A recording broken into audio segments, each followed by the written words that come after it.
Hello, this is Greg Allison from Green Greg's Garden and Worm Farm, coming to you on the 27th of August. Say hi to the remnants, or actually the outer bands of Hurricane, which is now Tropical Storm, Laura. Yeah, this is just the outer bands, and we've had a couple bands of rain come here and some thunder. The first band was kind of light. Here, I'm in North Alabama, by the way. I'm far from the center of the storm. Far, far, far. So the first band came through, was kind of light rain. Then we got some thunderstorms, some heavy rain after that, and now that's just blown through. And it's, about sunset here, so I need to do this video quick so you can still see me, right? But I work on weekdays, and I have to finish my day job first. So it's kind of interesting. The storm hit pretty hard. It hit as a Category 4, the strongest storm that's hit Louisiana since 1852. Kind of interesting in terms of storm strength. Luckily, I guess because of the timing or the tide or other factors, the storm surge was only 9 to 12 foot high, not the 20 foot high unsurvivable storm surge that some had feared. And that's a good thing.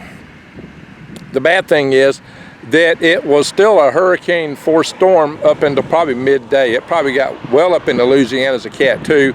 And maybe almost a Cat 1 going into Arkansas. It's in Arkansas right now, south central Arkansas. The winds have dropped down to 40 miles an hour.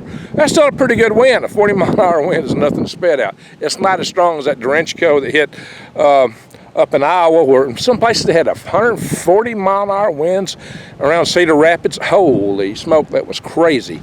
But this storm is now, I don't know, probably 100 or better miles northeast of Shreveport.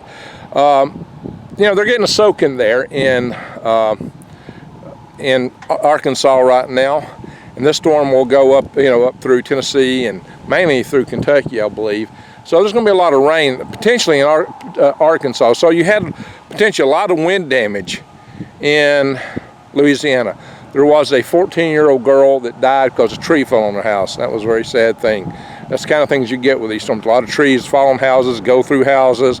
There was a big, high-rise building that had all the windows blown out. It hit pretty hard in, a lot of traffic around here, excuse me. So Lake Charles got hit pretty hard. I'm going to say Port Charles, too much soap operas, right? It hit real hard in Lake Charles, which is, I think, about 40 miles, 45 miles inland. I've been to Lake Charles. I stayed there a couple of nights because I had a truck broke down when I was on my way to Houston one time, and they did a transmission job for me there. I saw a hotel that was missing the roof of it. I wonder if it's the one I stayed in. Good chance. But there could be a lot of crop damage here. I got water on my lens. Yeah, it is raining here. I just noticed that. Sorry about that. And if I smear it off, I'd just smear it and make it worse. This is cotton. Cotton grows a lot, both in Louisiana and in Arkansas. Cotton has got a woody stem. It's pretty robust. If there's blooms on that cotton, the blooms might get ripped off by the winds. I don't know if they're going to suffer much crop damage to cotton unless it's flooded.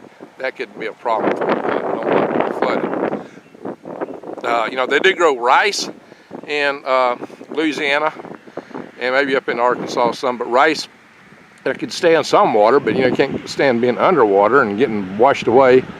I don't know how it would do with the wind. If it's really mature and they've let the water out, the winds might tear it up. Also, what they grow in Louisiana, sugarcane. Sugarcane is kind of like corn. It's a tall stalk that could get beat down. I don't know if they can still use it. I don't know what kind of pickers they have. They have sorghum cane a lot up in Arkansas. That too can get beaten down. I know that back when I was a kid growing up, we cut sorghum cane down and picked it up. But that was back in the day when, a lot of us would work for manual labor. And that's what we did. These days, you just don't have many people that does that anymore. So there might be a huge loss in sorghum and sugarcane. I don't know how they process that with all the automation of the day and the lack of labor that used to be available back in the days when I was a young man. So, yeah, we used to do that stuff. I've even went behind storms and picked corn up out of the field, and I should show y'all a receipt one day. I think I still have a receipt where I sold that corn from picking it up from a field from a storm that blew corn down. So I think I still have that receipt. In any event, the thing that I'm really talking to you about here is, this doesn't help our food situation in this country. I don't know how much damage we're going to get yet in this hurricane, but which is now a tropical storm, but there's bound to be some. Oh, by the way, if we look back here across these grain bins, as you know, a lot of grain bins were lost in Iowa. See a little bit of a sunset back over there. There's a truck. There's our local post office. I've shipped lots of worms out of that post office. They're very fun. There's a sunset back there. Try to show some of the prettiness. Sorry for all these power lines here, but the clouds are pretty interesting. So, as you know, the Derecho took out a lot of acreage in Iowa. Over something like 10 million acres of corn. Damaged soybeans too. There's also soybeans grown in Arkansas and soybeans grown in Louisiana. Soybeans are harvested with a combine. So I would imagine that soybean production would be at risk. That's going to be hard to harvest and get up with a combine. So you're going to see a hit on the soybean crop, a hit on sugar cane, a hit on sorghum cane, maybe a hit on rice.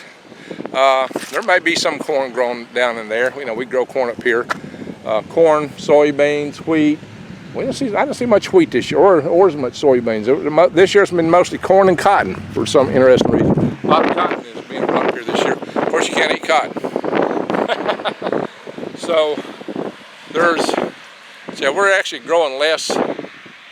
We didn't grow wheat and soybeans this year like normal, so we cut that out here locally. The farmers kind of went away from that. They've gone more to cotton and corn. So that might be a little bit less in the food production arena in this area too. So food production is at risk. Chinese have bought record amounts of food from us before all their floods hit them.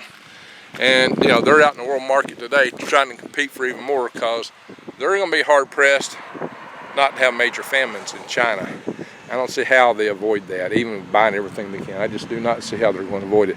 What I do see is shortages of certain foods, and I do see prices going way up. And that's why you need to stock up while you can. I'll post a video tomorrow.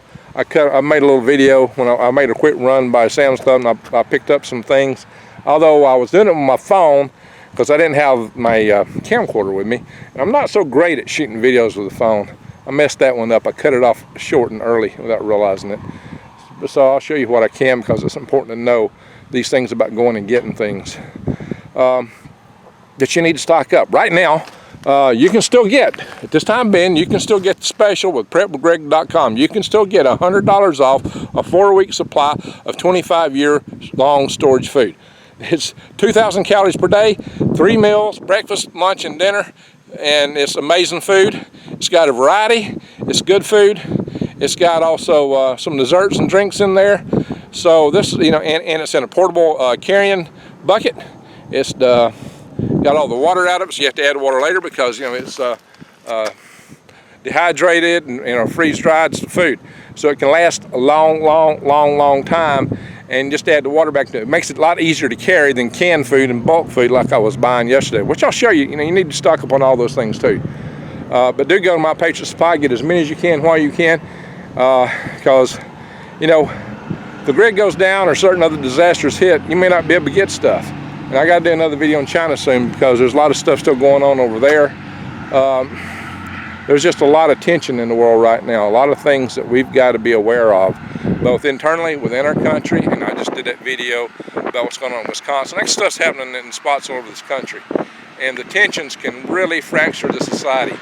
We are looking at all kind of economic stress. Small businesses are the backbone of our economy, and small businesses are suffering bad, my friends. The shutdowns were bad enough. Man, this road is really busy. I'm sorry, guys.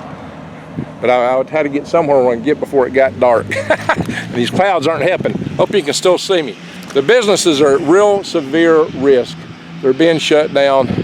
The profit margins aren't that good on the business. And typically in business, you've only got a 1 in 7 chance of surviving in 7 years.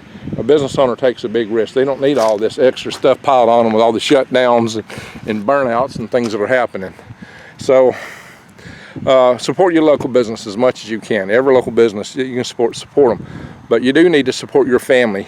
So go and buy the dry goods, the long-term storable stuff, and go to prepwithgreg.com while you can and stock up as much as you can. And you need seeds. You're going to have to grow your own garden. You're not going to be able to perpetually go to the stores. My videos teach you how to grow without having to go to stores to get stuff. I teach you how to use worm castings and compost and these things, and how to prepare your beds so that you don't have to go to the store and buy fertilizer and this and that and pesticides and that and the other. I don't use any chemicals on my place at all. So you can grow food and you can grow medicinals. You know, I've got the turmeric, I've got the garlic. They're very helpful for you. I teach you about wild foraging and foraging for food and medicinals. I talk about both quite a bit. Pay attention to those videos. They're going to be very crucial to you. You know, you're not going to be able to have videos if there's no power. You might save some of them, download them if you can, and save them. But, you know, eventually, you know, all your devices will wear out if you don't get a replacement for them. So you got to be, you need to buy manual tools. I've got videos on that. But also go to True Leaf Market. I got the link below. You can support my channel by going to True Leaf Market and get your seeds for your gardening. And please subscribe to my channel and bang the update notification bell and click all so you can get notifications, because I'll be doing more and more videos about what's coming at us, because I want to keep your eyes wide open and head on a swivel for all the things that are happening. There's 2 more potential tropical depressions out in the Atlantic. They may come at us. We don't know what they're going to do. No idea. But the ground softened and wet up through Arkansas and Louisiana. We don't need another one coming in behind. I hope it'll dry out and those guys can get those crops out of the field while they can. We just don't know what's going to happen. So all you know is get ready. Be ready, prepare. And the worst of it is, you know, 10, 15 years from now, as food inflation kicks way up, you got awesome deals on that long-term storage food. It's going to be cheap. You're going to say, boy, I'm glad I invested in this. It was a great investment. Or your seeds, and knowing how to grow gardens and having it. That's a skill, and it's worth learning. The time invested in it, it gives you knowledge, and it prepares you for whatever may come. It's something you can pass down to your kids. Furthermore, it's a good exercise. It's good for you. It does the heart and your psychology good to grow things. So it's something you need to be doing just for your own personal self. Get out in the sun, get fresh air, sunshine. All these things are good for you. Hey, you get a few bug bites. Well, chew some plantain. I cover those in my video, right? So, all right, guys. Enough said. I appreciate all y'all for watching. And I wish I'd seen some lightning back over there. Yeah, it was thundering lightning through here a little bit ago. Most of this is blown through. That's what just blew through us. You can see it's clearing out, y'all. That was here. Now, when I'm pointing at it, it's not on lightning, is it? Anyway, guys, I thank y'all for watching, and I wish you the very best. Take care, and bye-bye.